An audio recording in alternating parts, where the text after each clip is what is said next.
What is going on, everybody? It is Friday afternoon. Yay, we made it to Friday.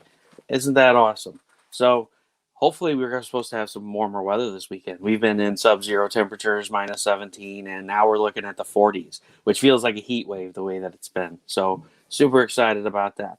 Today, we are going to talk with Martha Schwartz about her project Seed Seekers and what her inspirations were behind it. So, without further ado, we're going to bring Martha out here. Hey, everybody. How are you doing today, Martha? Doing very well, thank you. Thank you, Russ. Thanks for having me today. Yeah, no problem. So you got 40 hours left on this project, Seed Seekers, the Great Big World. Yes. So, I like to talk about inspirations, and I'm really interested to see what inspired you to come up with Seed Seekers. Like, what was your inspiration for coming up with the story and the characters? Well, I actually created a project a long time ago with a very good friend of mine, quite a while ago, probably about 20 years ago. And it was from a dream I had, believe it or not, but it's like mostly from the Japanese anime and manga that we all read, a lot of us read. Then I had an idea, what happens if you introduce the Japanese manga, the black and white world, into the comic book world, which is the color world. So that's where the idea stemmed from. So basically what Seed Seekers is that we have a hero in the comic book or the Americanized world. And he is the hero of this dimensional world, that's the Japanese manga world. And he has to try to bring back color into their world. So basically he's like the hero that they were seeking. And so they were on a quest. They went into their world, brought him back to his world, and now basically his original world, and he's helping try to rebuild. So he's like the seed and help it grow. But in the story, basically, it's we're heroes. There are heroes out there, but a hero shines through the people around him, the people that help him, and how diverse we are and how we learn from each other and what makes us all unique helps bring it apart to the world and to the seed that helps it grow. And that's what Seed Seekers is, a special project of mine. And it is going to be like an anime. It does end. So like most animes, the story does end. But there'll be a lot of surprises along the way. And the Great Big World specifically is like the next step because like he is torn from his world and now he's missing it. His family, the people that raised him, he wants to go see them. So, and he's facing challenges from his world because there's a lot of people that he's clashing with, and now he is like missing his world and trying to rebuild. So that's where this step is coming in for the series. So what number or volume does the Great Big World come into at? So how many issues have you released prior to this project? Currently, this is going to be the 5th volume. I have 4 volumes before that. So the first was the introduction. The second was like the backstory of his world. The third was like introducing new characters, so helping the world rebuild. And then it goes on more and how the other characters are like they're finding more characters. And the last one was very good. I call it Legacy because it's like introducing characters, but like they have prejudice views and different ideas. So it's like, how do you measure those? And then now going into the Great Big World, that's volume 5. So like I said, it was to that point of trying to rebuild and stuff like that. So growing up, what kind of shows and you mentioned the anime thing. So I guess you're kind of huge into anime when you were growing up. Oh, anime is a huge part of my life. A little bit of backstory. I was collecting comics. I like Batman. I like the superheroes, just like we all do. Batman was a big passion of mine. When the movie came out, I'm old, so back in '89 with Michael Keaton, I was there ready to watch it just like anybody else. I remember that. Well, I kind of like anime. As an artist, I like the flair of it, the story ideas, and even before Sailor Moon, I loved all that kind of stuff. And when Sailor Moon is like, oh my gosh, good, I get to see free anime on TV. This is so awesome. But there was one comic called Oh My Goddess, which I kind of try to stylize from the idea.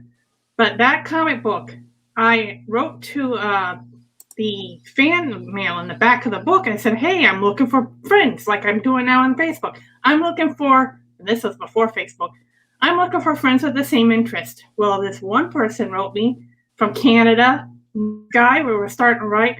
He has been my husband now for 20 years. We met through Oh My Goddess, and we are still together, very happy together. So, anime, as you know, manga is a very big passion in my life. Because awesome.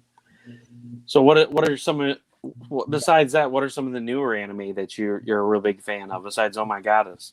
I've been watching Sword Art Online. That's a good series. I kind of watched Attack on Titan. That's a good one. Yes, Attack on Titan. I love that. And the bad thing is the next season came out last year when I had the whole cancer thing going on, and so I'm like I missed all of it because we had to cut everything that we were buying, and so I've been anxiously awaiting the release of the Blu-ray with the dubbed version into English. But I mean, I like watching the Japanese and mangas with the animes with the original language and the subtitles. I think it has a lot more passion to it. But my wife hates reading subtitles, so like I got her hooked on anime. One of my favorite animes that was a big inspiration for me that I really love the story to is Full Metal Alchemist. Full Metal Alchemist is insane. And then they released Full Metal Alchemist Brotherhood, which Brotherhood actually followed the manga because when they made the first Full Metal Alchemist, it wasn't done and they just kept running the series. So like some people don't realize there's actually two different series. I really like both of them. You know, the first one is really, really good. And the second one takes more of a heaven and hell kind of story-esque to it because you really see how the sins are evil and that, you know, the gate is some kind of heavenly object. And it was a really cool seeing the two different takes on it. And that's what's so awesome about anime is you get different people who interpret the stories differently when they transpose it into an actual series. Exactly. Battle Angel Attila is a good one. Even the movie was very fascinating, but that's a good. Read the manga. You know, you can see all this kind of stuff, but read the manga, you'll be inspired. Yeah, another one that I really like that we haven't had a chance to watch the second season of is Tokyo Ghoul. Oh yeah. I haven't watched it yet, but it looks good. It's insane. It's pretty crazy. Like it's definitely different, but so that's how you drew your inspiration for, you know, doing Seed Seekers was from your anime roots. So, you know, how far do you intend to take the series on to? Like you got the Great Big World, which you said is volume 5. How much further into the story before it ends? I'm thinking about probably about 6 or 7 more volumes because I have other characters that I want to introduce. Because basically, it's learning diversity. It's introducing characters that other people may find they don't know or understand, and we kind of want to understand. Because, like, not giving too much away, but my next story after the Great Big World is I'm introducing a transgender into the story. So it's like, and my book is a book for all ages. So it's like I want to talk about the subjects, but not being forceful, not being dramatic, but making it aware and understandable. If you understand what I mean. Like I don't want to hit the political culture. You know what I'm saying? Like I don't want to make it like evil, but not in a bad sense as well. So because it's not bad, people should understand. Sorry. I haven't been ignoring you. I've been back here trying to share this to my page. And Facebook is like being crazy. I keep choosing me and then I go to share it and it's going back to Rust Explode Studios. I'm like, no, I chose me. I want to share it to my page. So I finally got it. I figured it out. So now you have my full undivided attention. But it looks great. I really do love the art. I'm going to bring up the Kickstarter here for a minute, and we're going to look over it and see some of the art. That way people can see what it looks like. And I'm also going to that's not the right link. Get out of here. I'm also going to share the link out to everybody in the audience, anybody that will be going back and watching this. And for those of you watching and those of you who come back and watch this, I thank you very much for checking it out. I've been watching your stuff for quite a while, Martha. I really wanted to back last year, but I had so much going on, and the way I was backing people was just by sharing, which is awesome for all you people out there who share stuff. Yes, I remember. Thank you very much. It helped a lot. Yeah, and it sucks. There's so much good stuff that I've missed, but now with this, and for anybody that doesn't know, this has a catch-up tier, and it's not bad at all. You get all 5 volumes, and it's what, $35? Yeah, around that. So I didn't make it as much as because I understand how this is a hard time. We all are on welfare or trying to make because the COVID and how it's hard, and I understand. So it's like, and the shares, like you mentioned, that speaks mountains. And when I see it every day, it's like, oh my gosh, and people liking it and whatever, I'm just happy about that, big time. And I didn't even think I was going to make this goal. And the reason I don't look at the money, but I do, it kind of helps. I only use it for printing costs. My little bar graph, printing costs. But the reason why I raised the bar, because of shipping, and I hear a lot on Facebook, shipping's killing us all. So it's the shipping, and I want to hire another artist to help me with the real world, because, he's got more talent than I speak on. I'm more the cartoony manga world, and he's going to bring us into the real world idea. And that's Robert Nix. So definitely check it out. And those who are self-reported, this is part 1. Part 2 is going to be so exciting. And you said that's Robert Hicks? Robert Nix. Oh, Nix. Yes. He's a fantastic artist. And the fact that he's going to help join in and help be part of it, it's just awesome. Yeah, and that's something that I wanted to really, applaud you for with this. I mean, there's a lot of them where you have all these super expensive variant covers, and you kept it really simple. Sorry, I was copying that. I'm going to copy that into the comments, everybody. Give me just a second. I applaud you for that. All of your tiers are very affordable. And like I said, the catch-up tier was... Yeah, it's $25 for the catch-up tier. Mm-hmm. And so, you guys can get the PDF of this for $1 or more. You get the Great Big World Issue 1 PDF for $3. And then you get the PDF of the graphic novel for $5.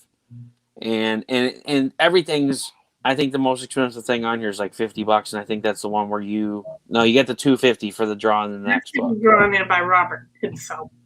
So I think, one already did. This one is awesome. So, they will be in the series. Trust me on that. And guys, if you want to get drawn into a book, there's already one of these gone. So there is only one of the get drawn into the next book available. Yeah. And you get more than that. You get the PDF, you get the Great Big World Issue 1, you get the exclusive Kickstarter cover, sketch card, which is limited, the digital rewards, and all the bonus items. Yeah, and if you pick that tier and you want to get caught up, just message me. I'm like, trust me, it's no big deal. You're going to get it. You're going to get whatever I can give you to make this right happen. I want you to catch up on the series. And here's some of the characters from the book here. We got, I guess you pronounce that Geoff? Yep.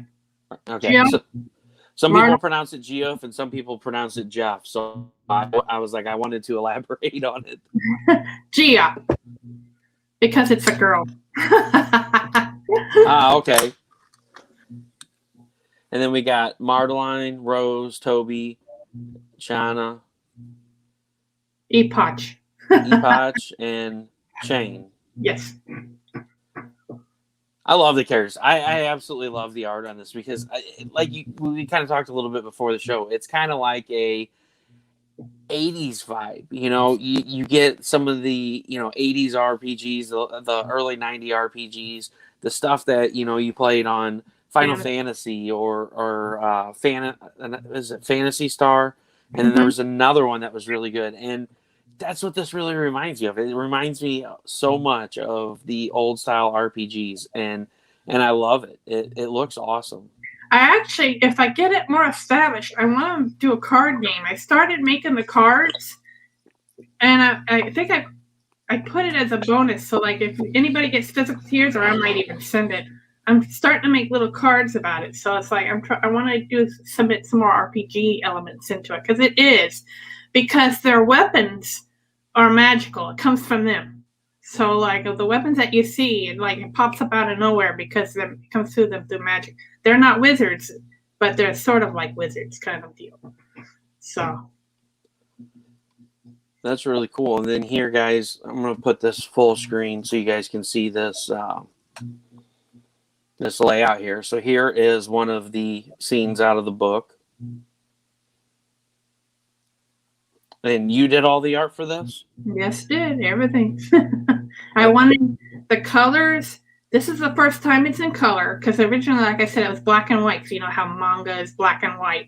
Yeah. But he's coming in now, so like the colors. I kind of wanted to do it a little more duller, but I kind of like okay, well I just put like it make it look like watercolorish kind of thing. So that's why it has the neat look to it. Well, and that's one of the things I definitely love that. So, you know, I really love black and white art. Like you said earlier, you know, the mangas originally were black and white, and black and white art just stands out. You can see all of the details, you can see all the flaws. And then you get people, they throw the digital color on there and they overdo it and it's too bright, and it just takes away from the art. And I love how you dulled down the colors and they're really subtle. And it's just like Rich yesterday when I was on with Rich Parada for the launch show. He did the same thing with his, and I'm like, man, I really love that, and I really love to see all the artists now who are doing this. You're adding the dull art and I'm sorry, not the dull art, the duller colors, and Yeah, so you can really appreciate the art. Right. And so then you've got a little rundown of all the rewards, and you can get, and like I said, people, you can get the whole series. I'm gonna back out of this. You guys can get the whole series of this for super cheap, and you know it's not her looking for money; it's her trying to get the story out here. Whoops, I did not mean to do that. What is going on here? Hey, everybody! Here we go. I fixed it. Yay! Technical difficulties. You gotta love it. So yeah, I mean, I definitely love the story. I definitely love, you know, the background that you grew up and you were into anime. Were you into any of the RPG games at all? Video games mainly, mostly. But yeah, like especially Final Fantasy. Final Fantasy 7 was a big one. Yep. Because I remember I bought the PlayStation when it came out. Now I have to ask, since you had the PlayStation 1 and you had Final Fantasy 7, did you ever get a chance to play Xenogears? I played it a couple times, yes. I never did own it, but I did play it. It's a very good game. Man, that is my favorite RPG of all time, and that's where some of the background for my story comes from. It's like I always had the story of the character that I wanted to build on, and then I played Xenogears, and I was like, I loved the mechs. I've always been big about mechs. I don't know what it is about giant robots.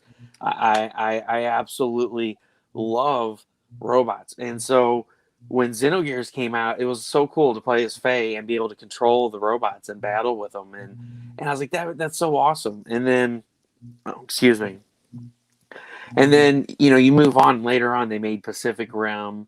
Right. And what was that movie with what's his name? The guy that plays Wolverine, Hugh Jackman. What was the But the big ones, but they weren't huge. They were like right behind him. Like I can't remember the name. Yeah, it was the one where they boxed with the robots, and I can't think of the name of it to save my life. I love that movie. That movie was so great. It's kind of funny because, like, and I want to do this later, but because I'm a huge wrestling fan, and I was thinking about doing it. I liked Owen Hart. And a long time ago, even before Bret Hart coming back to the WWE, I had this story idea, like Owen as Phantom of the Opera. But like before, it's like, why did wrestling die? And they used the robots because people were getting killed or people were dying. You know, hardcore stuff was, you know. So, but that's my little secret. That's for later. Yeah, that's our little secret. Anybody that's watching, keep it on the down low. But yeah, I know it. I don't know the name of the movie, but yes, I like that. Well, but I was going to also say that the other game because the real reason why I wanted a PlayStation was Ghost in the Shell, and that thing's going for a lot of money. But same thing had the mechas in there, because you're a little robot going around. Now that game's expensive. Yes, Ghost in the Shell is freaking amazing, and the anime is phenomenal. I absolutely freaking love that. And what was the other? Silent Bomber. So I somehow got access to an emulator for for PlayStation 1. Shh, don't tell anybody. And so I was able to get Japanese titles. And that Right. was one of the coolest games I ever played. Because you played as this character, and you went around and you placed bombs to blow stuff up. And it Right. was like, I don't even know how to describe it. It was awesome. And you could level up. There were so many great games for the PlayStation 1. And I still have mine. I still have Xenogears and Final Fantasy 7 and all that stuff. I keep it, you know. I have my PS2 because it plays PlayStation 1 games. Yeah, I'm one of those hoarders, I guess you could call it. I still have my regular Nintendo, my Super Nintendo, my Nintendo 64, the Genesis 32-bit, and everything up. And I have all the games from them. I have like 200 and something Genesis games. But you know, when growing up, my parents didn't make a lot of money, and so I didn't really get a chance to get game systems until it was like, okay, well, this system's coming out. Like the PlayStation 1 came out. That was when I was able to buy the Sega Genesis. My parents were like, all right, you can buy this. You know, it's $40. But the cool part about that was all the games were always on clearance because the new system came out. So I could go in and get like a $30 game for like $5. So I was like, I'm going to get this game. I'm going to get this game. And that was back when games were great. They have totally, well, I guess I'll use the word bastardized games now because it could be release day at midnight. You get the game, you come home, and there's already version 1.04. It's like they burned the game. They burned all the CDs and sent them out to the warehouses to distribute to people, knowing that the game wasn't finished. And they're like, "I will fix it because there's gonna be another month to work on it." And it sucks because you've got a hard drive that you got to download all these updates to. And it's like you get a new game and it's like, sorry, you don't have enough space for this. And it's like, are you kidding me? It takes 5 years to load. But I like going back. We weren't rich, but like whenever we could find it, like I'll never forget when we got the Atari 2600. I'm like, oh my gosh, I couldn't believe. I wish I could have kept it, you know. Yeah. But that was like the biggest surprise that we ever had in my family because I had a sister. We played that stinking Pac-Man all the time. So what was your favorite game for the Atari 2600? Mario Brothers. Mario Brothers? Mario Brothers and Pressure Cooker. Pressure Cooker? And I pick it up now, I'm like, what the hell? What did I do? Because I can't play it to save my soul. So you talked about you were planning on doing it like an RPG game. Like, do you want to elaborate on that a little bit? Reading Magic the Gathering. I did play Magic the Gathering for a while, so it's kind of like Magic the Gathering. I just got to learn more of the rules, but that's where I went ahead. I want to make like the characters important parts of like, it's sort of like a Magic the Gathering, but I want to make it really simple for where kids can play and even I can play because I'm like half the time I'm like not very intelligent. I don't know what's going on right now. This game's too complex, so it's going crazy here. It's like flip a coin because I remember where I picked up Yu-Gi-Oh! I'm like, what the hell? This thing is hard. Yeah. All these little like rules and like the mat, and then you have to put the card. I'm like, I can't play this. I give up. But even like Pokemon's more simpler for me, you know. But it's kind of like Pokemon in a way. Is what I want to gear toward. But they do the hit points. I guess you know. It might go down to that pathway because it's like that's easy to know hit points. Give a character a certain hit point because, like any RPG, and it's same with these Seed Seekers, you have some strong characters, and then you have some not strong, but like they have other intelligent venues kind of thing. So it's like one's smart, one's strong, is knows how to do certain things than others. So are you big on Pokemon? You like Pokemon the game or? I've played it, but like just not too much time. I played the mobile game. Oh, Pokemon Go, yeah. Themselves just to go across the bridge to get one. But not more so like video games are more of my start, especially when the first one came out on the Game Boy. I played that damn thing for hours. Oh yeah, that was fun. My favorite Pokemon that I named was Coughing. I named it Poo Gas because it's got the gas coming out of it when it's poof, poof. So I would crack up when I would play that on the Game Boy, and then Coughing would come in, and it'd be like Poo Gas attack, and I would just bust up. I think I was like 12 or 13 when that came out, something like that. Because it was like, well, I mean, it originally came out in like 95, I think, is when the first card game came out, wasn't it? Yeah, 95, 96. That's when I started working for Disney, so I remember how much the yeah, I work for Disney, guys, by the way. Oh, that's what. Yeah, it blew me away. We got to talk about this. You worked for Disney for a while. I sure did. Right when Pokemon kind of exploded, I'll never forget that. 96. I started with a company 6/9/96. It's like a double entendre. Yeah. And yep. I remember the Pokemon craze and all that kind of nice stuff when it was the hit. And I worked at Epcot of all places. That's where, well, I started before then, but that's when I went full time with the company. And it was so nice just to go to Epcot and see all the nice Japanese stuff that you can't, find in America. And I just remember Pokemon stuff. They added from aisles to. So I don't know if it came out like in 95, but I remember 96 was like, they had everything. Yeah, I think the original game came out in like 98 or 99. I know tomorrow is the anniversary celebration for the Kanto event. It starts tomorrow. You get the chance to collect the original, all of the originals. They'll be available as shinies now on Pokemon Go. So I'm kind of interested in that. I'll probably be playing that tomorrow. I'll be honest. I don't lie. I play Pokemon Go.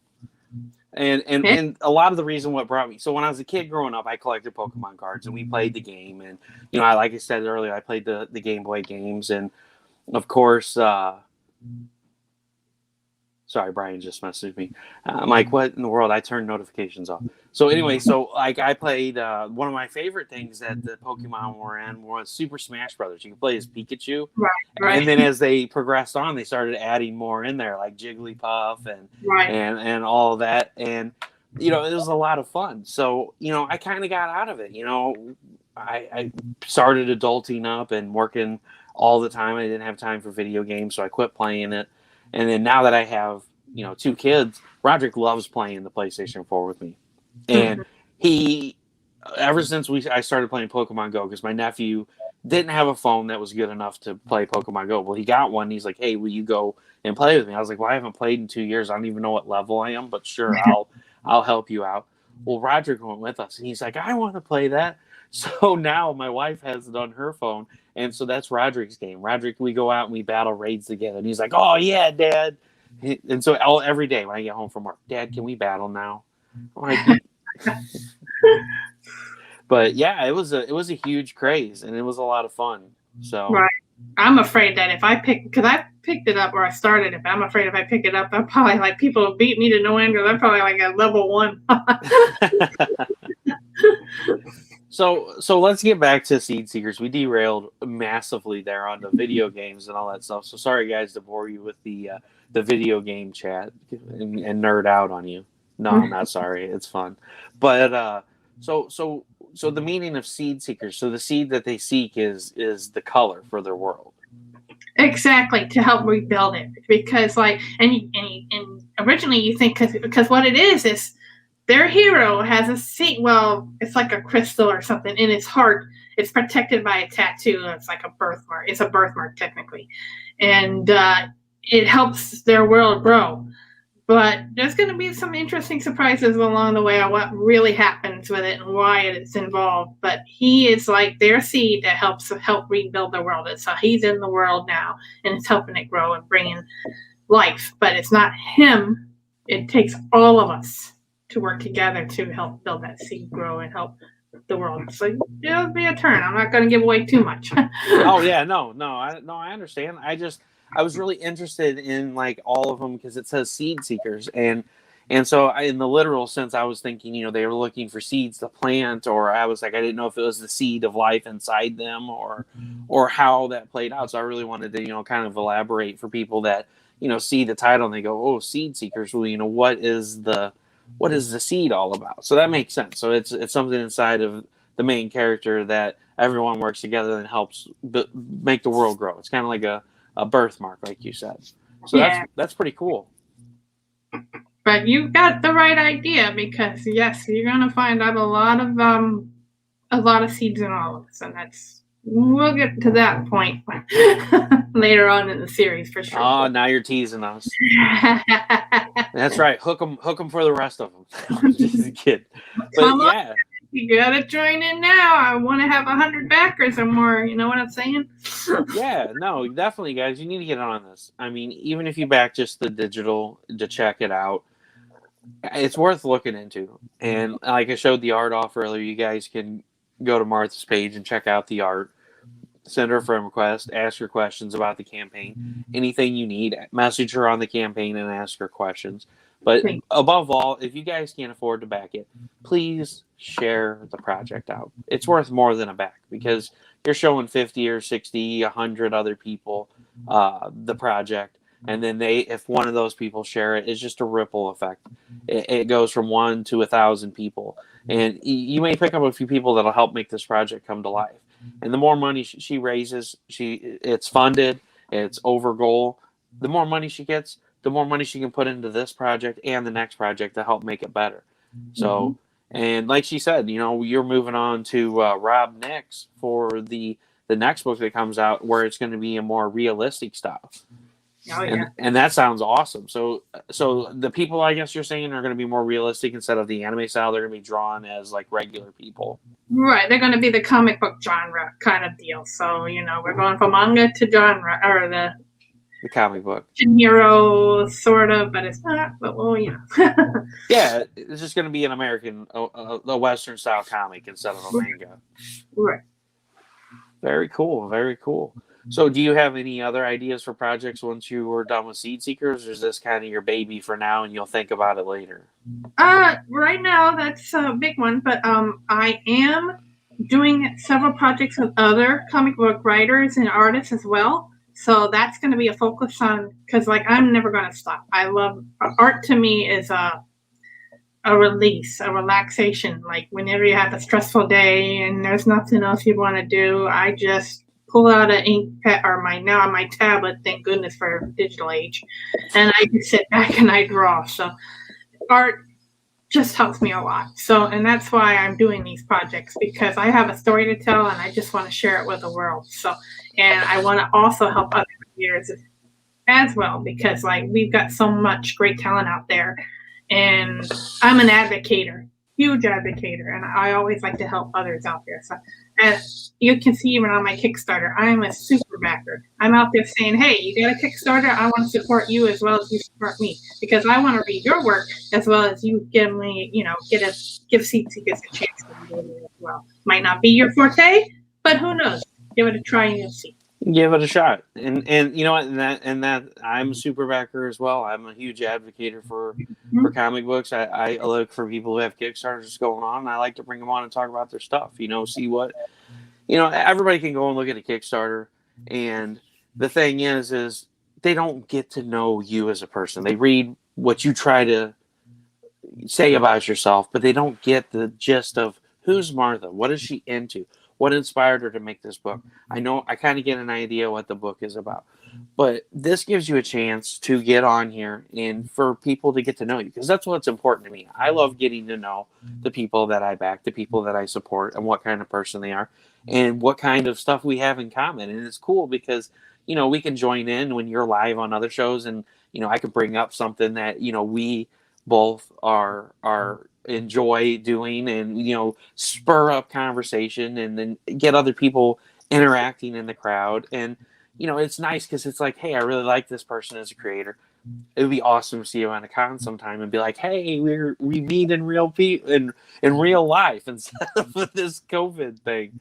So right. I love having people on, and there's a lot of talent out there. There's a lot of projects that are really cool, like you said. And, all it takes is getting people's feet off the ground, helping them share their stuff out there.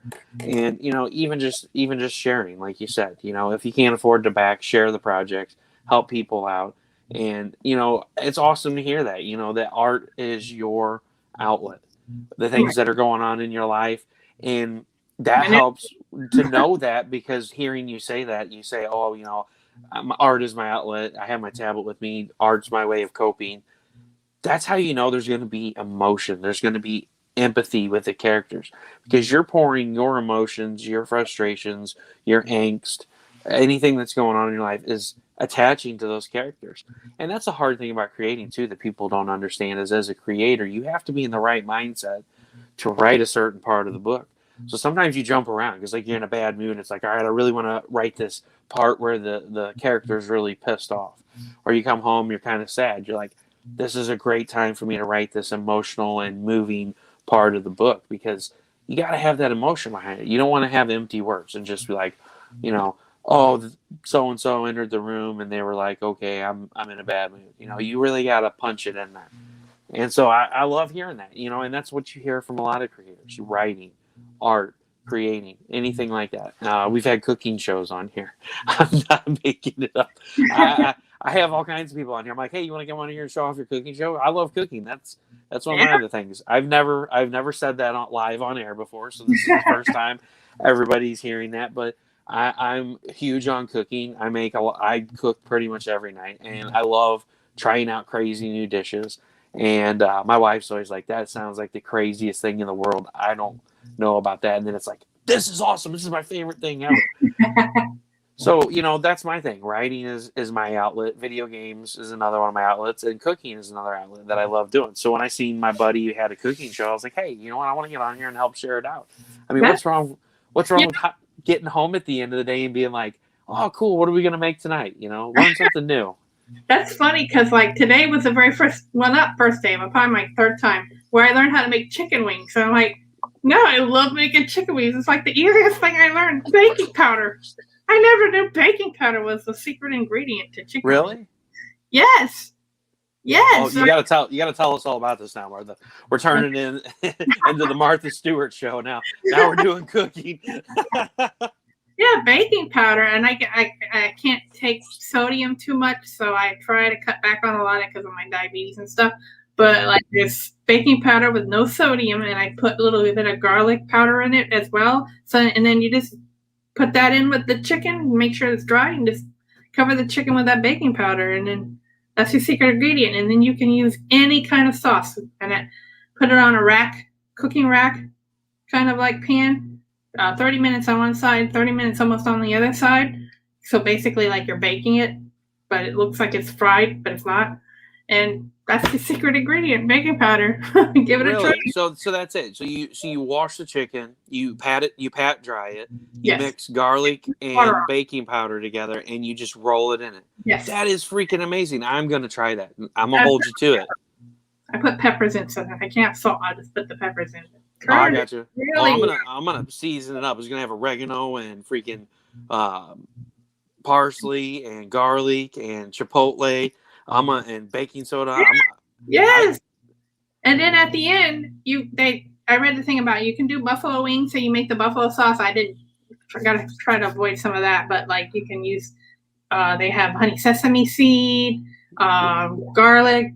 Extra garlic sauce or something. You just stick it in the sauce. I put the sauce, cooked it for what I had to cook it for. Stick it in the sauce, put it back in the pan, cook for another 5 minutes. Beautiful.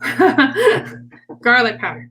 That's awesome. Oh yeah, we put garlic in everything. If anybody knows me, when they come over, if you're getting something, it's loaded with garlic. Like that's my major thing I'm famous for is my barbecue. So like this is the funniest thing ever. So I have gone to my friend's house and they invited my wife and I over. This was before we had kids for a barbecue.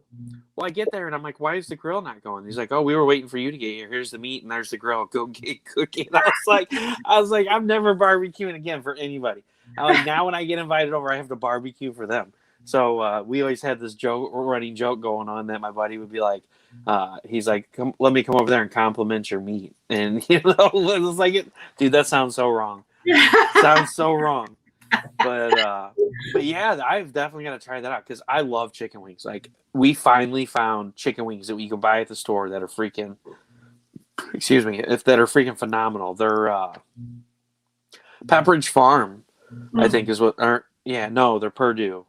Yeah, they're Purdue wings, and they're buffalo. And man, we put them in the air fryer because I love air fryers. We didn't have one for the last year and a half because ours blew up, and they're like $100. So last year we're like, we can't afford to get an air fryer. So this year when we got the stimulus, I was walking through Target. I got my medicine, and they had one on the end cap. I was like, Yeah. we got an air fryer. So ever since we've got it, like we've been air frying everything. I'm like, I wonder what fried pickles taste like air fried. I'm like, put them in there.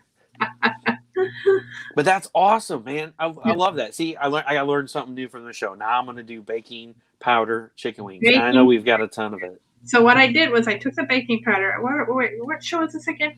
I took baking powder and I mixed garlic powder and pepper and just mixing that in first to put it on, and then you cook the chicken with it. It turns out beautiful. Just make sure you turn it over 30 minutes. Make sure you turn it over. You're gonna have one side's gonna be charcoal and the other side's gonna be like, what happened here? Beautiful. It turned out beautiful. Beautiful. So hey man, we're learning all kinds of stuff here. How to make chicken wings. We're learning about video games, Pokemon, and Seed Seekers. That's live on Kickstarter right now. We're gonna pop that link in here real quick again for you guys. You guys definitely need to check this thing out. I am so excited to get this, Martha. Like I said, last year I was gonna back it. I couldn't. And that was the first thing I looked for when I looked through there. I was like, I don't want to read The Great Big World without knowing what happened first. Because now they're in a new world. I got to know what happened before all this stuff. So when I got on there and I seen that you had the catch-up tier, and I was like, holy crap, that's a steal. I'm like, boom, I want that for sure. So I'm all in. I'm excited to read this. I love anime. Attack on Titan. I'm so excited to finally see how that ends out. And to hear that that's the kind of genre of anime and stuff that you really like, that excites me to read this book because, we have the same taste on anime.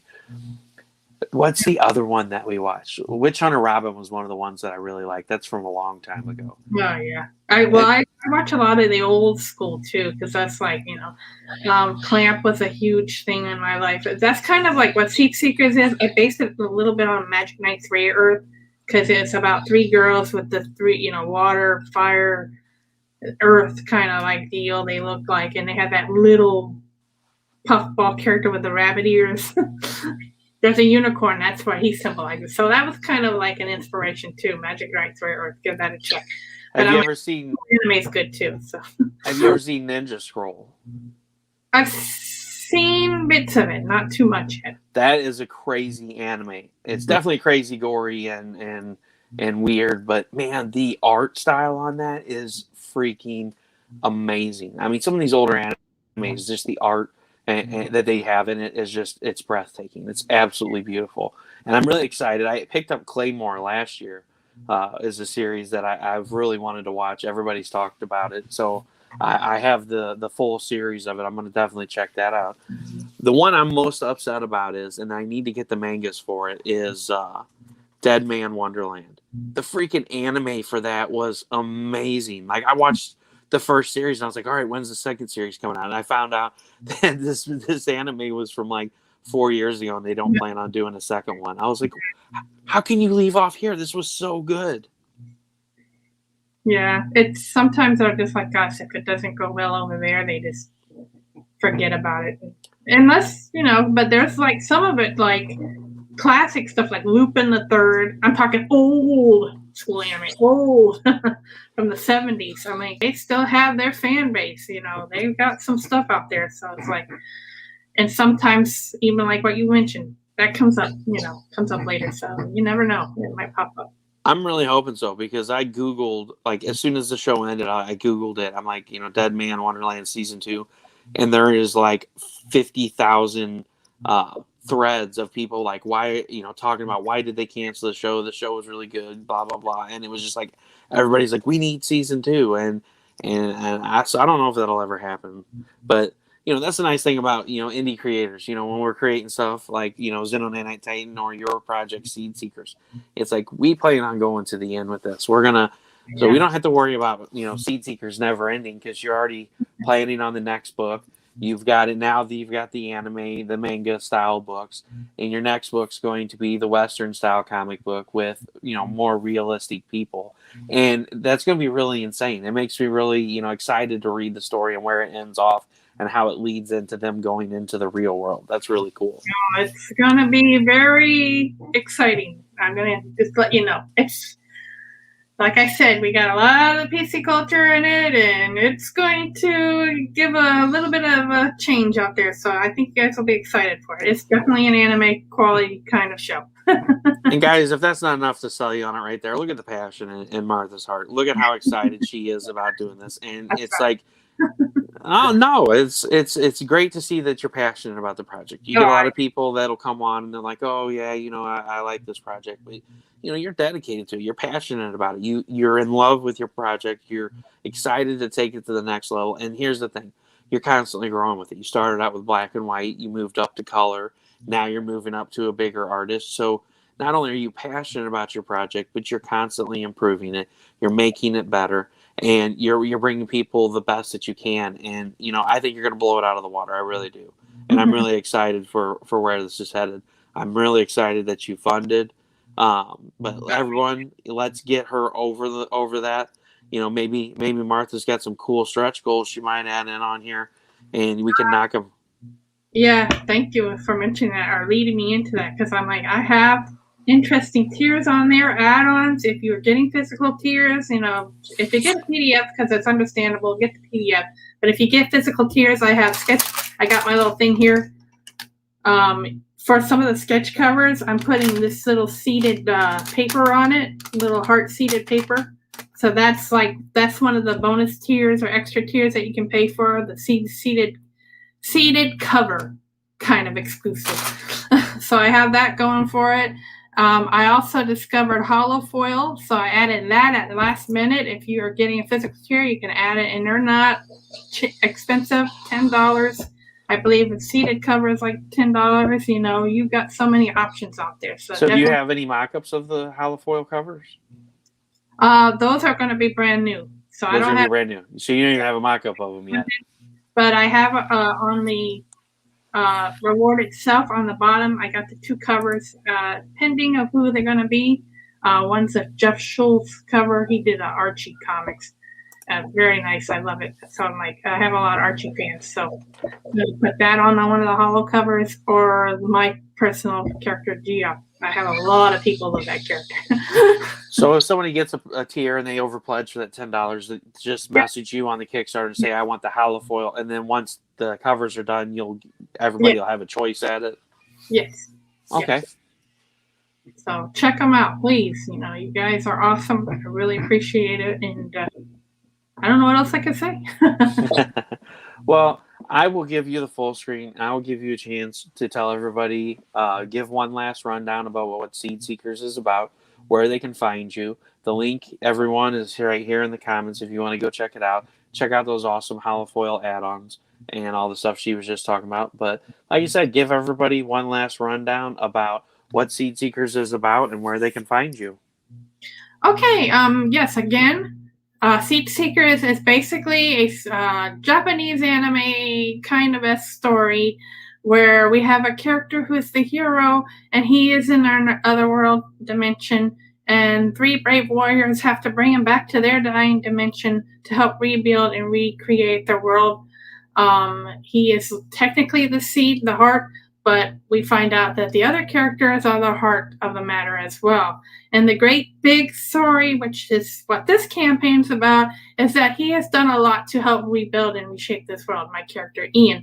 And now he's just missing the family that raised him. And he wants to go back and see them because he has that chance to see them. Because he's in this world and he's helping this world, but he's got that chance. So now he has that chance. And that heart of the story is what's going to be. I have great campaigns or tiers on the campaign. I have the hearted Seed Seeker covers. I have hollow foil coming out. PDFs, catch-up PDFs, all very good at a very good price. And also I have one more you can be drawn into the series. So come on, jump aboard. You have that as well. So I hope to look forward to you guys. Appreciate all the support I get from every one of you. So thank you very much. And for that drawing, that is going to be for the realistic, the more Western style comic that's coming up, correct? So you guys won't be drawn in the anime style in the manga book. You guys will be drawn in with the Robert Nix real world Western comic style book. So definitely check that out. Thanks so much for being on today, Martha. I really enjoy chatting with you and talking about anime and video games and all the crazy stuff that we derailed on, like chicken wings. That's the secret, guys. That's a secret. So I'm going to kick you back to the back room. If you want to hang out for a minute, I'll be back, and I'll see you in a little bit. All right, thank you. Thank you. Everyone had a great show this afternoon. It was really great to have Martha on. I really wanted to get in on the series last year. I was kind of bummed I didn't have the money to back people. So I shared as much as I could. If you don't have the money to back this project, or it's not up your alley, you're not into anime or manga, please share Martha's project out. 40 hours left on the campaign. She's added holofoils. There's still a draw in for the next campaign that's coming out with Robert Nix as the artist. And you will get drawn in a realistic Western style comic, which is what this manga style comic is turning into.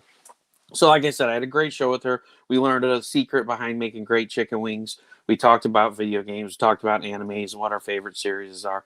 Go check out the project. Give it some support. If you can't support it, share it out. One last announcement. I will be live tonight with Willow Schuyler on Willow's Pillow Talk with the Rising Tide Publications Network to talk about Xenonanite Titan. Got exciting news today. The cross promotion for Beowulf has been released. It's been posted on my personal page. It's also been posted on the Kickstarter. And I have a new 100 backer bonus with Ted Davies Artistry. The piece will be done in about a week. So I don't have the art for it yet. But if we hit 100 backers, everyone will get the print from up to 100 and past. But the first 100 backers on Xenonanite Titan will get a chance to have that original art randomly inserted into your package. So one of you lucky first 100 backers will get original art from Ted Davies Artistry. And the piece that we are having drawn up is phenomenal. So back Martha's project, give it some love, share it out. 40 hours left. 40 hours left, guys. That means Sunday morning, this project will no longer be available, so jump on while you can. As always, Rust Explode Studios, projects that'll blow your mind. Have a great day, everyone, and I will see you tonight.